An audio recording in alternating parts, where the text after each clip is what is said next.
Bonjour à tous, bienvenue à Pulp Cinéma. Pulp Cinéma est un livre de règles de jeux d'escarmouche pour figurines de 28-32 mm. N'importe quelle figurine peut être utilisée.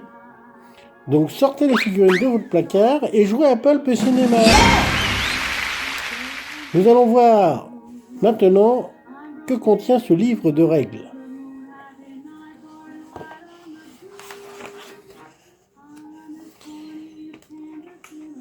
Pulp Cinéma a été rédigé, mis en maquette par Franck Munier. C'est le créateur de HeroQuest Revival, le fameux site internet qui récapitule tout le jeu HeroQuest. Mais il ne s'intéresse pas qu'à HeroQuest et il crée maintenant des jeux d'escarmouche.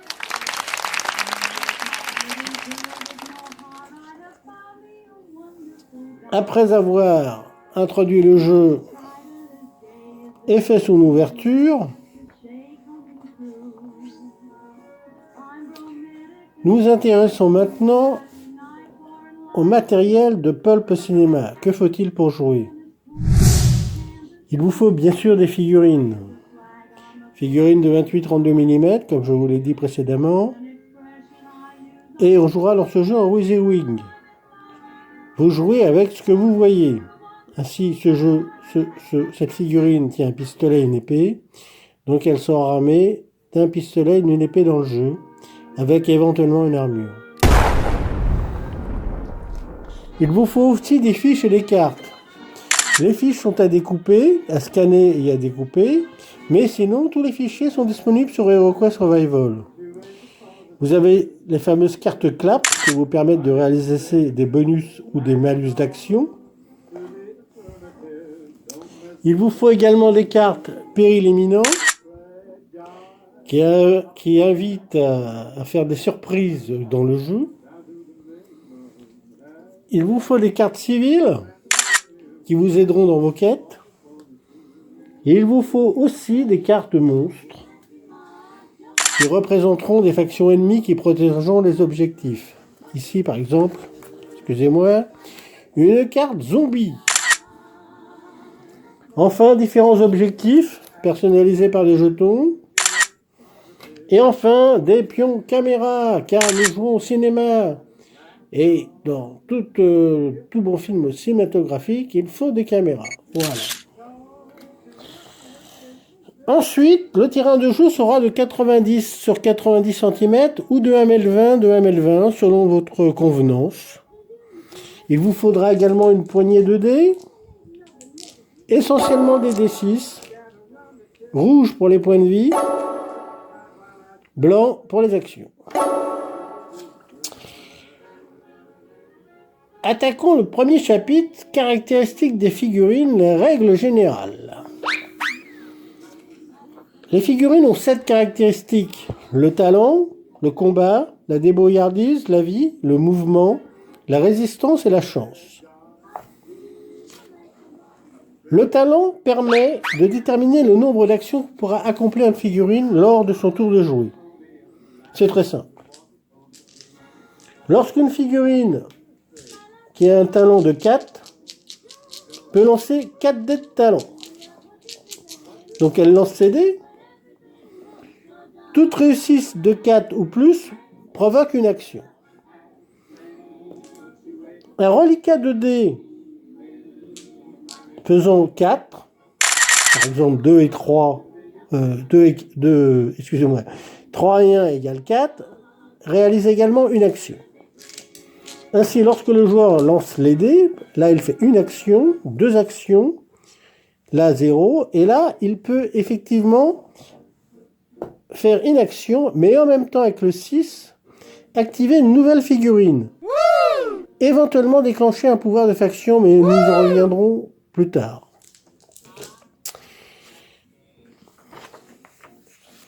Pour le combat, c'est très simple. Les joueurs ont un certain nombre de dés de combat en fonction de la caractéristique de la figurine, qu'elle soit leader, acolyte ou sbire. Lorsque le leader, qui a 4 dés de combat, lance ses dés. Un résultat de 4, 5 ou 6 provoque un succès et donc un dommage à la figurine adversaire. La débrouillardise permet également de pouvoir fouiller, réussir des actions de recherche.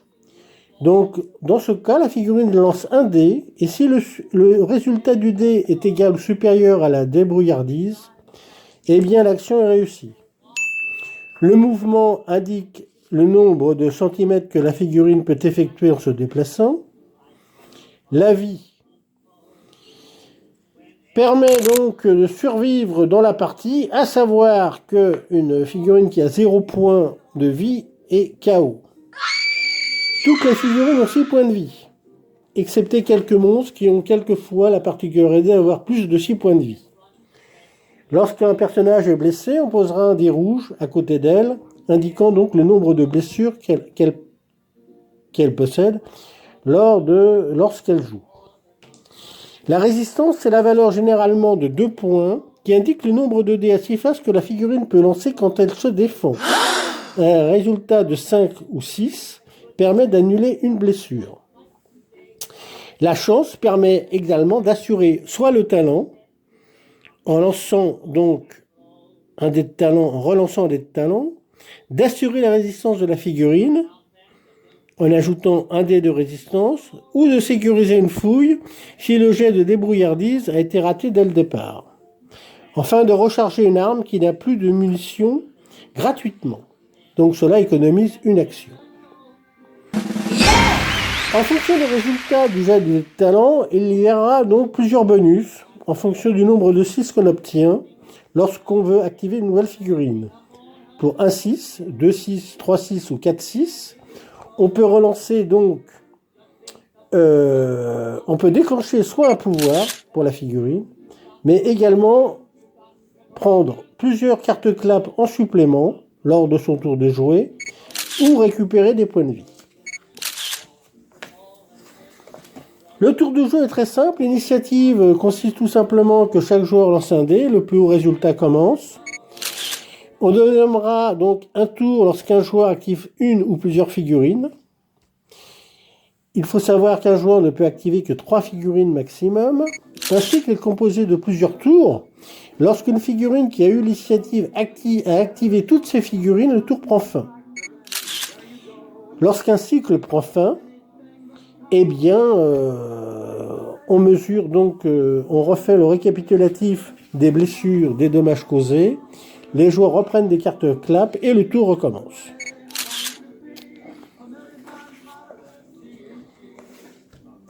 Ici sont précisées toutes les actions que le joueur peut faire pour sa figurine, à savoir se déplacer, courir, sauter, nager, faire une action spectaculaire, combattre au corps à corps, charger, tirer, viser, recharger, tirer avec un tir de suppression, se soigner, fouiller, prendre, se mettre en état de vigilance, se relever et enfin faire une action de faction, c'est-à-dire une action de pouvoir. Le mouvement est significatif à tout jeu d'escarmouche classique, et tout est précisé dans le manuel. Le type de terrain sont également précisés si c'est un terrain normal, moyennement accidenté ou difficile. Enfin, la météo est également précisée. Pour le combat, soit en combat au corps à corps, avec donc des jets de dés en opposition, les résistances s'annulent au plus fort reste. Pour la charge, la figurine charge donc en utilisant 2 actions, mais bénéficie de 2 dés supplémentaires de combat, ce qui n'est pas négligeable.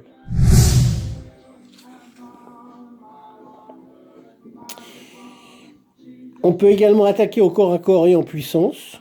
On peut également charger à nouveau et charger dans le dos. Combattre au corps à corps, combattre en hauteur, se désengager. Donc là, il faudra donc activer la débrouillardise pour pouvoir se désengager. Et enfin, le combat à distance est résolu de la même manière, sauf que là, il n'y a pas d'opposition. Lorsque le jet de combat, indique un 1, et bien l'arme est enrayée, il faudra donc la désenrayer. L'arme n'a plus de munitions et il faudra donc la recharger pour une action.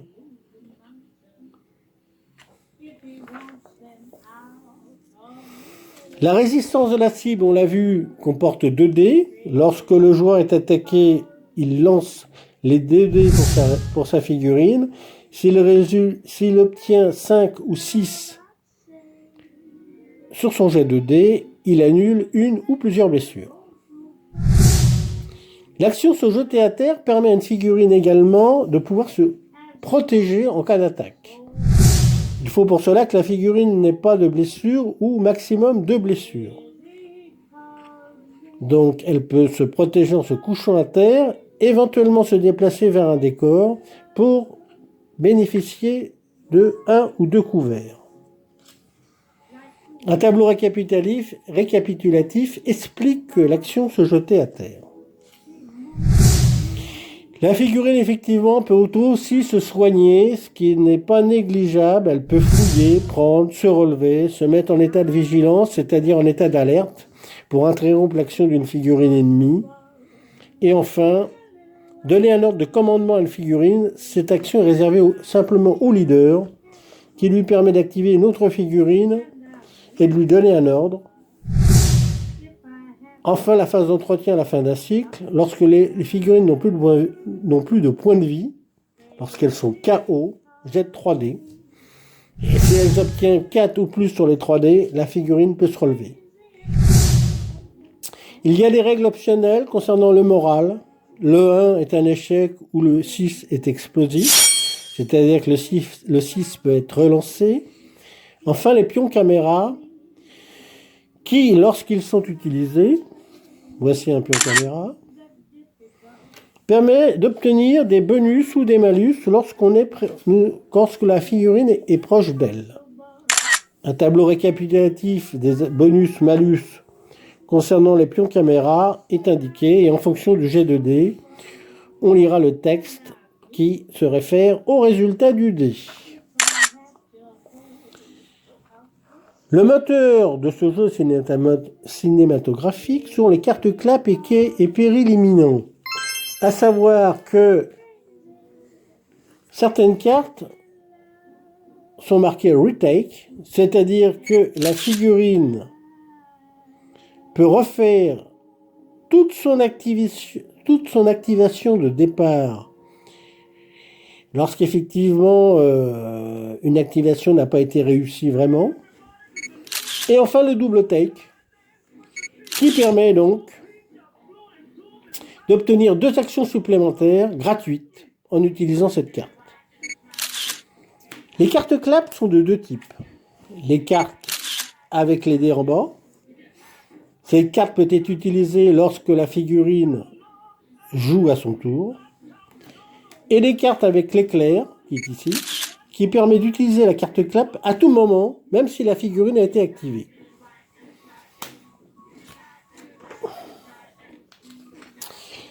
Les règles d'activation des monstres sont comparables à celles des factions, des figurines de factions. Simplement, elles ne peuvent pas se soigner.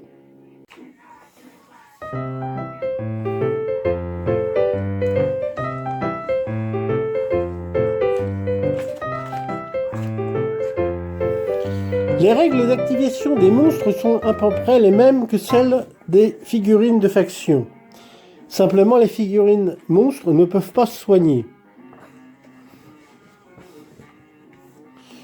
Nous arrivons au chapitre 2, le coût des figurines et les compétences ainsi que les armes usuelles du jeu. Chaque figurine a un coût. Un leader vaut 4 points, un acolyte vaut 3 points, un sbire vaut 2 points. Il faudra ajouter à cela le coût des armes et des équipements. Un ensemble de capacités de faction coûte pour chaque figurine 10 points. Une capacité non factionnelle coûte 3 points.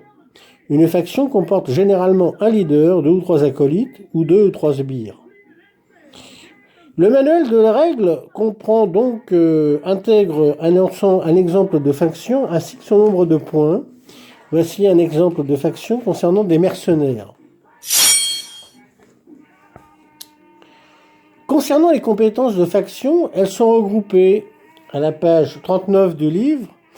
Donc, elles regroupent les capacités ambidex, assassin, chanceux, concentration, coup de maître, dur à cuire, etc. Ces compétences de faction sont individuelles. Ainsi, une figurine de faction peut bénéficier soit d'une compétence de faction propre à la faction, soit bénéficier d'une compétence individuelle qu'on appelle non factionnelle.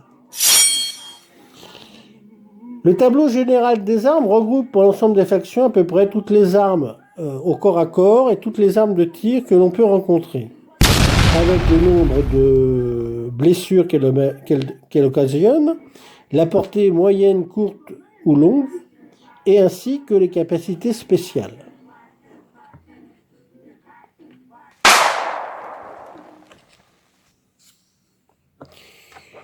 Le tableau général des protections rassemble également le niveau d'armure, qui sont classés en 3 niveaux, de légère à lourde, et en fonction donc du nombre du style d'armure portée, eh bien, le résultat sera différent au niveau de l'attaque.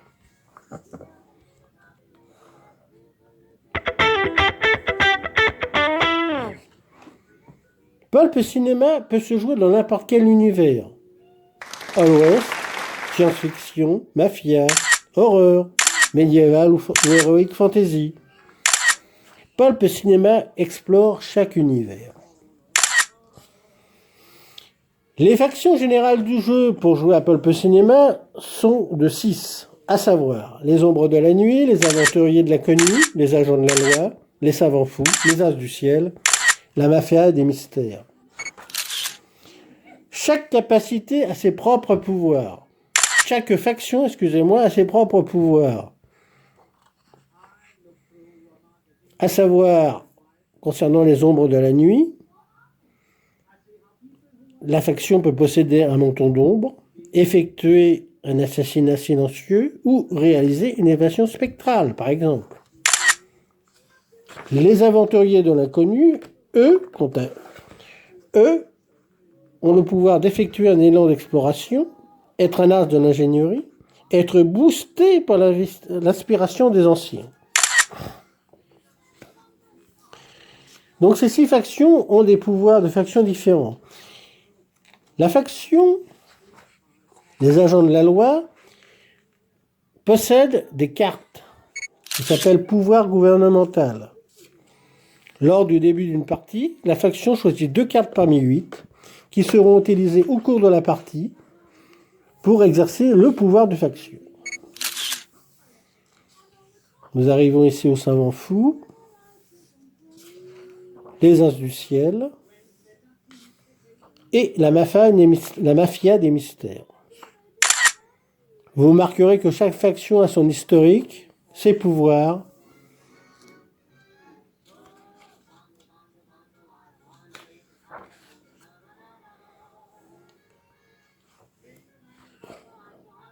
illustrés de temps en temps par des représentations pulp de figurines datant des années 50-60. Le chapitre 4 est consacré aux univers personnalisés, puisque je vous l'ai dit, on peut jouer dans n'importe quel univers avec Pulp Cinéma. On peut jouer au western. Voici le récapitulatif des armes pour jouer au style western, avec les moyens de locomotion. Donc les tuiles seront à découper, bien évidemment. L'univers science-fiction, avec les armes tech utilisées. L'univers science-fiction possède des gadgets que l'on pourra utiliser au cours d'une partie. L'univers mafia possède également ses armes et ses véhicules. L'univers horrifique possède aussi ses armes et ses véhicules, ainsi que des artefacts étranges et bizarres. L'univers médiéval, lui, ajoute également des artefacts mais également des pouvoirs magiques. Si vous ne savez pas comment commencer, Pulp Cinema vous indique quel personnage légendaire vous pouvez jouer en indiquant donc leur nom, leur arme, leur équipement au niveau de la protection et leurs compétences.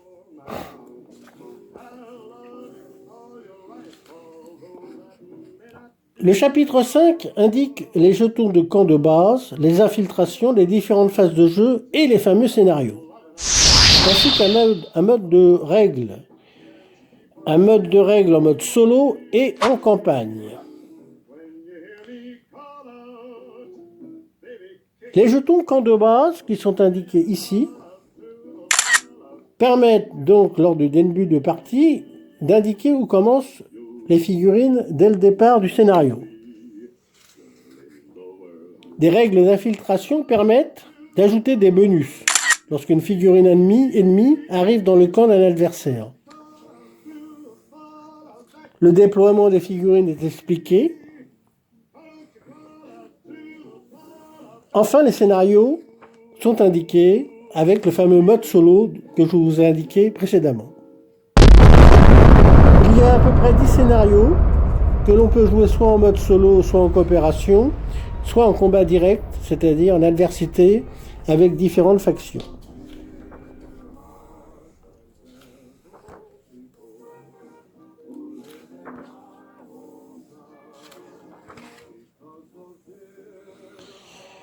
Enfin, le jeu peut se jouer en campagne, c'est-à-dire qu'au bout de certaines parties, les factions accumulent des points, ce qu'on appelle des points d'interprétation, qui, en fonction du nombre de points acquis, permet de faire évoluer une ou plusieurs figurines au niveau de leurs caractéristiques. Donc chaque joueur peut avoir une fiche qui permet de comptabiliser les points d'interprétation. Enfin, les acteurs, malheureusement, au cours d'une partie, peuvent effectivement avoir des séquelles physiques. Ces séquelles physiques peuvent avoir donc des incidences graves si elles sont ciblées, qui peuvent entraîner des cicatrices ou des traumatismes, voire des handicaps, voire des changements carrément physiques. Lorsqu'une figurine est trop abîmée pour continuer une nouvelle campagne, un nouveau scénario, il est possible de le remplacer par un acteur qui s'appelle mercenaire. Ce mercenaire est acheté sur les points d'interprétation que a gagné la faction et remplace donc une figurine au pied levé. Ce n'est pas sans risque, parce qu'un mercenaire peut se retourner contre son propre camp et le manuel de l'explique à la page 115. Le chapitre 6 rassemble le matériel avec les jetons d'activation, les jetons objectifs et les jetons caméra, les divers objectifs trésors, artefacts, indices, objectifs, machinerie infernale, etc. Les réglettes qu'on peut utiliser dans le jeu pour pouvoir mesurer, ainsi que les gabarits en cas d'explosion. Ici, vous avez l'indication des cartes monstres, les cartes civiles qui sont employées, et enfin, le moteur du jeu, les fameuses cartes clap qui récapitulent donc toutes les actions cinématographiques que l'on peut faire, couper, hors-champ, double exposition, flake, gros plan, double exposition,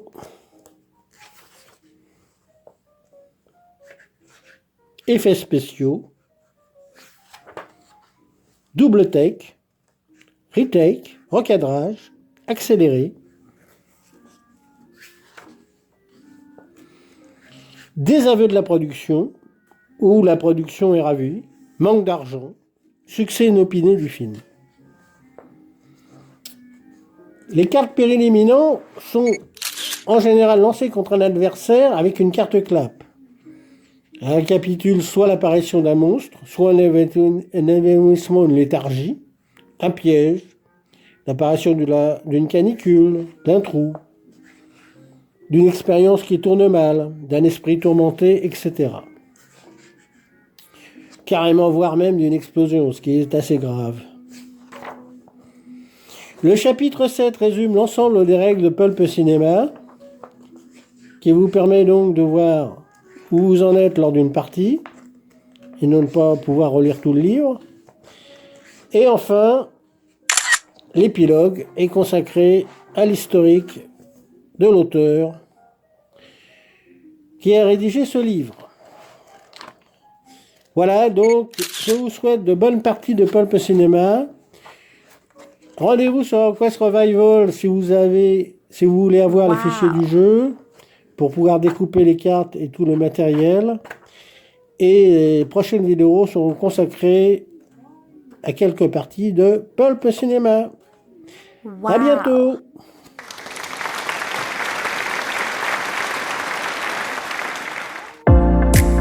Je rappelle que ce jeu est en vente sur lulu.com.